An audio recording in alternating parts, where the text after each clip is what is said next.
ఆలు, శనగపిండి, బియ్యపిండి, సాల్ట్, కారం, వాటర్, ఆయిల్, కొంచెం జీరా, కొంచెం వాము, అలాగే ఆప్షనల్గా కొంచెం ఆలులు కదా ఆలు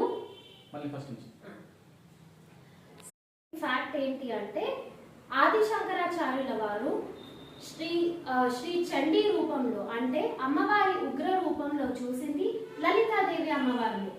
సో ఇవాళ మనం లలితాదేవి అమ్మవారి కోసం చేసుకోబోతున్నాము కొబ్బరి బొబ్బట్లు ప్రసాదంగా. శ్రీచక్ర అధిష్టాన రూపంలో చూస్తారు.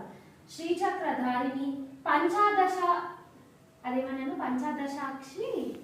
అమ్మవారిని శ్రీచక్రధారిని అని అంటారు. శ్రీ పంచాదశ అక్షరి ఓకే శ్రీ